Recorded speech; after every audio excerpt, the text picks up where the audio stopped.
အားလုံးပဲမင်္ဂလာပါကျွန်တော်ရဲ့ Football Impression Channel ကနေကြိုဆိုပါရစေမနေ့ကကျွန်တော် Bruno Guimaraes နဲ့ပတ်သက်ပြီးတော့သတင်းတစ်ပုဒ်တင်ခဲ့တယ်Arsenal အသင်းအနေနဲ့ကျွန်တော်တို့ Bruno Guimaraes ကိုခေါ်ယူဖို့အတွက် Newcastle အသင်းထံတရားဝင်ကမ်းလှမ်းမှုတွေပြုလုပ်ခဲ့တယ် Newcastle အသင်းကကျွန်တော်တို့ဒီကမ်းလှမ်းမှုကိုပယ်ချခဲ့တယ်ဒါပေမဲ့ကျွန်တော်တို့ Newcastle အသင်းနဲ့ Arsenal အသင်းနှစ်သင်းကြားဒီစားသမားကိုခေါ်ယူဖို့အတွက်အခုချိန်ထိပေါ့နော်ဆက်လက်ဆွေးနွေးနေဆဲဖြစ်တယ်လို့ကျွန်တော်တင်ထားခဲ့တယ်ဒီသတင်းနဲ့ပတ်သက်ပြီးတော့တချို့ညီကိုများကကျွန်တော်ကိုပြောတယ်ပေါ့နော်ဒီလာရောက်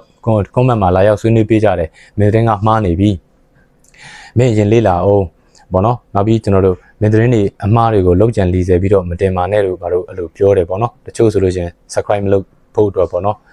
subscribe မလုပ်ဘူးပေါ့နော်အဲ့လိုပြောကြတယ်အဲ့တော့ကျွန်တော်အခုဒီပေါ့နော်ဒီ video file မှာကျွန်တော် screenshot ဒီ video file ရဲ့ screenshot ရိုက်ပြီးတော့တင်ပြထားပါတယ် Sky Sport Media ကလည်းကျွန်တော်တို့ Sky Sport Media ကလည်းကျွန်တော်တို့ဒီသတင်းကိုတင်ပြထားပါတယ်ဘန်ချက်ကော့ကလည်းကျွန်တော်တို့ဒီသတင်းကိုတင်ပြထားပါတယ်အခုကျွန်တော်တို့ဒီ screen မှာမပါတဲ့ပေါ့နော်ကျွန်တော်တို့သတင်းမီဒီယာဖြစ်တဲ့ကျွန်တော်တို့ Arsenal Test Line တို့ AFTV တို့ကလည်းကျွန်တော်တို့ဒီသတင်းကိုပေါ်ပြထားပါတယ်အဲ့တော့ကျွန်တော်တို့ဒီမီဒီယာနဲ့တိတ်ပြီးတော့မစိမ့်တဲ့ညီကိုများရှိခဲ့ရင်တွားရောက်ကြည့်ရှုလေ့လာပြီးတော့စုံစမ်းလို့ရပါတယ်အချိန်အားဖြင့်ပေါ့နော်ကျွန်တော်တို့တစ်ချက် adjust လုပ်ပြီးတော့ကြည့်ရှုလေ့လာပါအချိန်ကတော့ကျွန်တော်တို့ဒ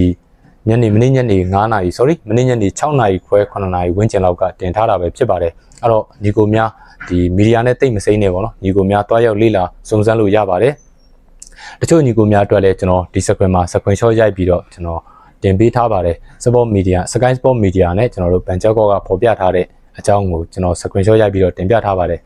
တချို့ညီကိုများကလည်းမင်းသတင်းကိုလိမ်ပြီးပြောနေတာငါ subscribe မလုပ်နိုင်ဘူးကွာလို့ပြောပါတယ်တချို့ညီကိုများကလည်းကျွန်တော်တို့ Arsenal အသင်းကို Bruno Guimaraes ကရောက်နေပြီကျွန်တော်တို့ဆေးစစ်ဖို့တောင်သူ့အနေနဲ့သူတို့လုံနေပြီဆိုထားတယ်အဲ့တော့ Arsenal အသင်းကိုကျွန်တော်တို့ Bruno Guimaraes ကမရောက်သေးပါဘူးကျွန်တော်တို့သတင်းကြားတာကတော့ပေါ့နော်ဒီ Newcastle အသင်းမှာ training ဆင်းဖို့အတွက်သူ့အနေနဲ့ပေါ့နော်ပြင်ဆင်နေပြီလို့တချို့သတင်းတွေကပေါ်ပြထားပါတယ်အဲ့တော့ကျွန်တော်တို့ Arsenal အသင်းကိုကျွန်တော်တို့ Arsenal အသင်းကဒီ Bruno Guimaraes ကိုလုံးဝဘယ်လိုပြောပြမလဲခေါ်ယူဖို့အတွက်ပယ်ချလိုက်တာမဟုတ်ဘူး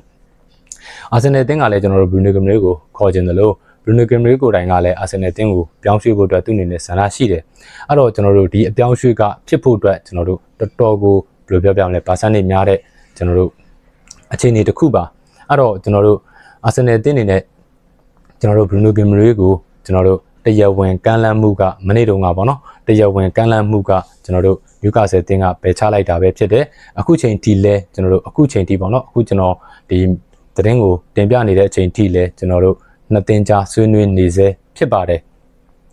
ဒီနောက်မှာကျွန်တော်တို့ here we go ဖြစ်သွားရင်တော့ကျွန်တော်လည်းမပြောတတ်ဘူးပေါ့နော်တကယ်ပဲအမှန်တကယ်ကတော့သတင်းကကျွန်တော်တို့ဒီတရားဝင် Arsenal အသင်းရဲ့တရားဝင်ကမ်းလှမ်းမှုကို Newcastle အသင်းကညှင်းပယ်ခဲ့တာကတော့အမှန်ပါအခုချိန်ထိလဲကျွန်တော်တို့နှစ်သင်းကြား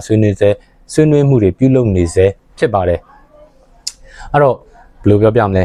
တချို့ညီကိုများကလည်းကျွန်တော်ကိုဘယ်လိုပြောပြမလဲဒီ Arsenal အသင်းရဲ့ပေါ့နော်ပြည်သက်တွေ fan တွေဖြစ်တဲ့အတွက်ပေါ့နော်ဒီလိုမျိုးပြောနော်အောက်က comment မှာဝင်ရောက်ဆွေးနွေးပေးတဲ့အတွက်ပေါ့နော်ကျွန်တော်အနေနဲ့ကျေးဇူးအများကြီးတင်ပါတယ်ကျွန်တော်အနေနဲ့ကလည်း Arsenal အသင်းပဲဖြစ်ဖြစ် Man City အသင်းပဲဖြစ်ဖြစ် Man United အသင်းပဲဖြစ်ဖြစ်ပေါ့နော်ဒီအသင်းကြီးတွေကဘယ်အသင်းပဲဖြစ်ဖြစ်ပေါ့ကျွန်တော်အနေနဲ့သတင်းအသေးလေးကနေပြီးတော့အကြီးကြီးထီပေါ့နော်ကျွန်တော်အနေနဲ့ကျွန်တော် channel လေးကိုကြည့်ရှုနားဆင်ပေးကြတဲ့ညီကိုများကိုဘယ်လိုပြောပြမလဲသိရှိစေခြင်းတဲ့အတွက်ကျွန်တော်ဘယ်လိုပြောပြမလဲအသေးစိတ်ဖော်ပြရခြင်းပဲဖြစ်ပါတယ်အဲ့တော့မနေ့တုန်းကကျွန်တော်တင်ခဲ့တဲ့ပေါ့နော် Bruno Guimaraes နဲ့ပတ်သက်ပြီးတင်ခဲ့တဲ့သတင်းကတော့အမှန်ပါကျွန်တော်ဒီ screen မှာကျွန်တော်တို့ Sky Sport Media ရဲ့ဘန်ချက်ကော့ရဲ့ဆိုပြီးတော့အဲ့သတင်းတစ်ခုကိုတော့ကျွန်တော် screen မှာဖော်ပြထားပါတယ်နောက်ပြီး Arsenal Test Line တို့ပြီးတော့ AFTV တို့မှာလည်းဒီသတင်းကိုဖော်ပြထားပါတယ်ကျွန်တော်ထပ်ပြီး remind လုပ်ပါတယ်သတင်းမီဒီယာနဲ့တိတ်မစိမ့်တဲ့ညီကိုများကြည့်ရှုလေ့လာလို့ရပါတယ်တွားရောက်ပြီးတော့ကြည့်ရှုလေ့လာကြပါလေ့လာလို့ရပါတယ်ကျွန်တော်ဒီသတင်းကိုအမှန်တကယ်ပဲတင်ပြရခြင်းဖြစ်ပါတယ်ကျွန်တော်ညီကိုတို့ပြောသလိုပဲလောက်ကြံလီဆယ်ပြီးလိန်လည်ပြီးတော့တင်ပြရခြင်းမဟုတ်ပါဘူးအဲ့တော့ကျွန်တော်တို့ Arsenal အသင်းကိုပေါ့နော် Arsenal အသင်းအနေနဲ့ Bruno Guimaraes ကိုခေါ်ယူဖို့အတွက်နှစ်သင်းကြားအခုချိန်ထိပေါ့နော်ဆွေးနွေးမှုပြုလုပ်နေစေဖြစ်ပါတယ်အခုဒီနောက်ပိုင်းမှာကျွန်တော်တို့ here we go သွားရင်တော့ကျွန်တော်လည်းမပြောတတ်ဘူးပေါ့နော်ဒီမနေ့တုန်းကသတင်းတက်လာတာကတော့အမှန်တကယ်ကိုကျွန်တော်တို့ဒီ Arsenal အသင်းရဲ့တရားဝင်ကမ်းလှမ်းမှုကိုပယ်ချခံရတာကတော့အမှန်ပါ